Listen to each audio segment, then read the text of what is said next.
안녕하세요. 안녕하세요. 네, 본인 소개 좀 해주세요. 저는 이번에 중앙대학교 간호학과를 졸업한 18학번 김지원이고요. 현재는 보라매 병원 웨이팅 중에 있습니다. 저는 간호대학 19학번이었고 올해 졸업한 안진경입니다. 신촌 세브란스 병원 웨이팅 중이고 6월이나 8월 중에 들어갈 예정입니다. 저는 중앙대학교 19학번 임진이라고 하고요. 저번 달에 졸업을 하고 지금 중앙대학교 병원 입사 예정입니다.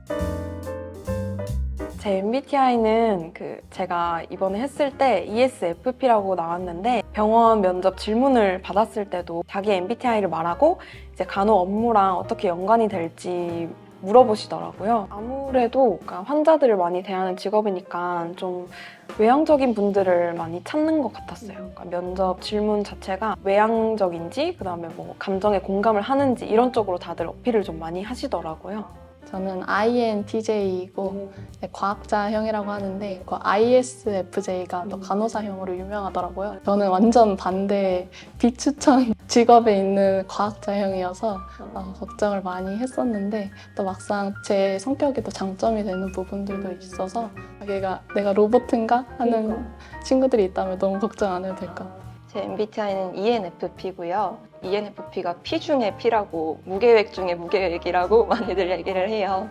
그래서 간호학과 와서 막 벼락치기 하고 이러니까 내 MBTI로 너무 힘들다 이런 생각도 했는데 지금 와서 보면 간호학과만큼 이렇게 다 알아서 해주는 학과가 없잖아요. 시간표도 다 짜주고 이거에 맞춰서 움직여라 라고 해주는 학과가 없어서 오히려 이게 내 대학생활에 도움이 됐을 수도 있겠다 싶기도 합니다.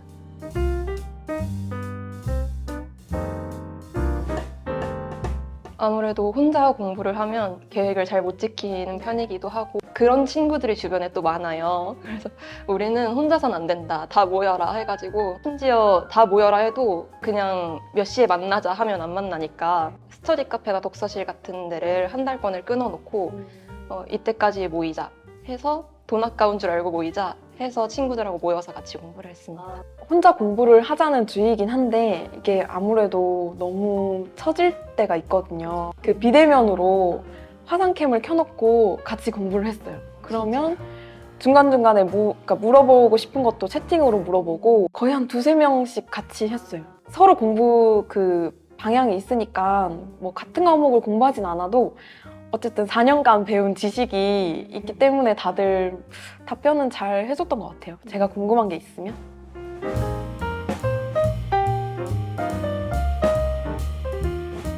진짜 솔직히 말씀드리면 거의 2주 전부터인데요.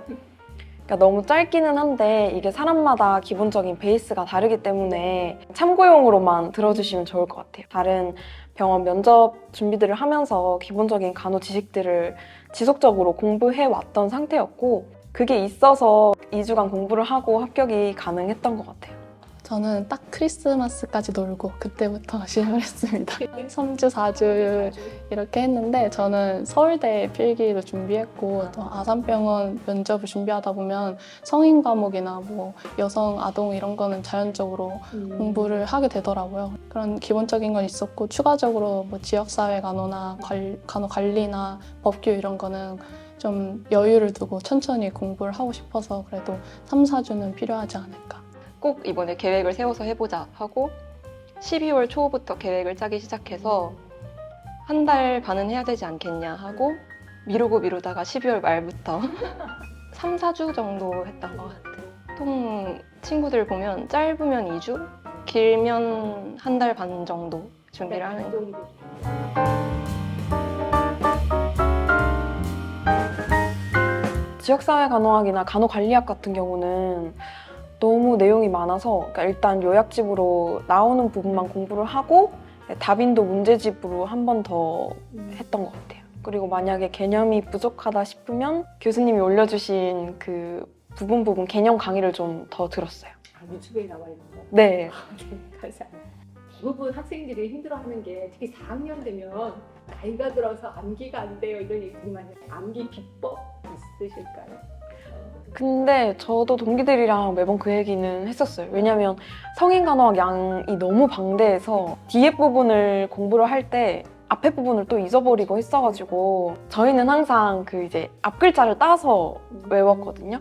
그래서 막 그 교수님이 가르쳐 주신 대로 막 스토리 라인을 만들어서 외운다든지 아니면 앞 글자 따서 외우는 게 가장 베스트였던 것 같아요. 간호관리학이나 법규였어요. 그 저희 그 중에서는 뭐가 있을까요?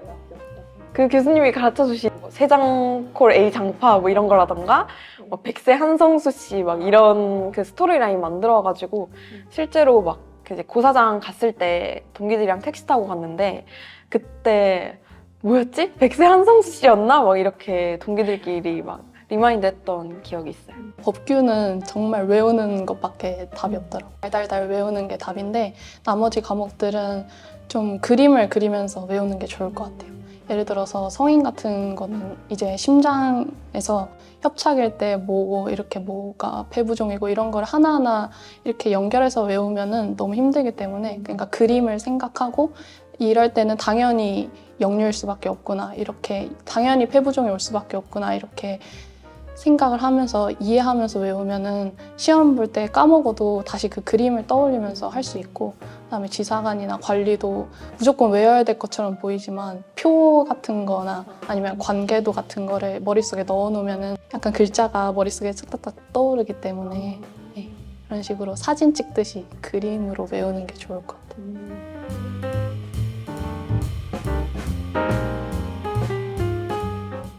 저는 진짜 솔직히 거의 다 교수님 수업 덕이었어요. 체크하라고 하셨던 부분들이 거의 다 나오기도 했고 그리고 제가 다른 학교 관학과 친구들이랑 말해보면 지역적인 부분들도 엄청 많이 외우더라고요. 굳이 그럴 필요가 있나 싶을 정도로 교수님이 가르쳐주신 부분만 좀 나오기도 했어요.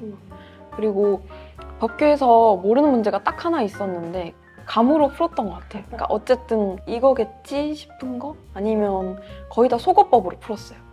제가 수업 시간에도 얘기한 것처럼 모르는 건 포기하자라고 했는데 네. 포기를 했는데도 불구하고 맞으신 거네요. 근데 그게 되게 도움이 많이 됐어요. 객관식이고 또 지엽적인 걸 다 외울 수는 없는 너무 방대한 양이기 때문에 좀 버릴 건 버리고 중요한 것만 외우고 가자라는 마인드가 좀 중요한 것 같아요. 저는 실제로 도움받은 게 시험장 가기 전에 그 프로시드 모델 영상을 보고 갔는데 가르쳐 주신 부분에서 딱 문제가 나왔더라고요. 그래서 그것도 딱 맞추고 이제 그런 부분에 있어서 좀 도움을 많이 받았던 것 같아요. 국시에 비하면은 사실 엄청 어려운 수준으로 문제가 나왔잖아요. 저희 법규 중간고사, 네. 기말고사는. 그래서 법규는 솔직히 말해서 좀 쉽게 풀었습니다. 법규는 사실 제가 정말 교수님 팬이어가지고 교수님 목소리가 시험 볼 때도 들렸어서 교수님이 항상 헷갈리는 게 있으면 이거 아니고 이겁니다. 이거 헷갈리지 마세요라고 말씀하셨잖아요. 오지선다에서 속어를 하다 보면 꼭 두 개가 남더라고요. 맞아요. 그래서 이거 아니면 이겁니다 했던 그 목소리가 떠올라서 아 이거 아니고 이거 이렇게 풀었던 기억이 있어요. 뭐 세장 A콜 장파 아까 얘기하셨지만 그것도 이렇게 추가되는 게 있고 네. 빠지는 게 있고 그렇잖아요. 아 이때 이게 추가되지 이때 이게 포함이 되지 이런 거를 목소리가 들리면서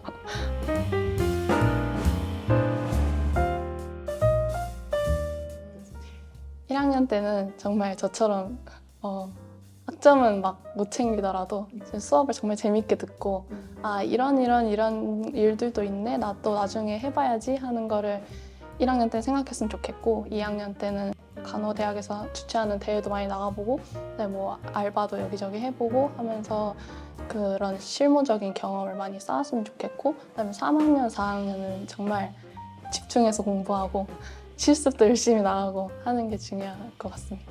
사실 너무너무 힘들고 자존감도 많이 떨어지고 할 때예요. 그래서 저도 정말 많이 힘들었거든요. 그리고 힘내라, 뭐 병원 하나는 붙을 거다, 하나는 널 데려갈 거다 하는 위로들이 많이 들려오는데 그게 전혀 도움이 되지 않고 혼자 막 파고드는 시점이 있어요. 그래서 그 시점에 잘 이겨냈으면 좋겠다. 결국 지나가고 나중에 보면 그 과정에서 또 한층 성장해 있을 거니까 너무 자책하지 말고 힘들어하지 말아라 라고 많이 얘기를 해줍니다. 어떻게 위로를 받을까요? 이렇게 막 계속 나랑은 떨어질 때. 사실 가장 큰 위로는 주위에서 힘내라고 하는 것보다 병원의 합격 통지서가 가장 1차 합격 그 메일이라도 그거 하나가 10번의 위로보다 정말 큰 위로가 됩니다.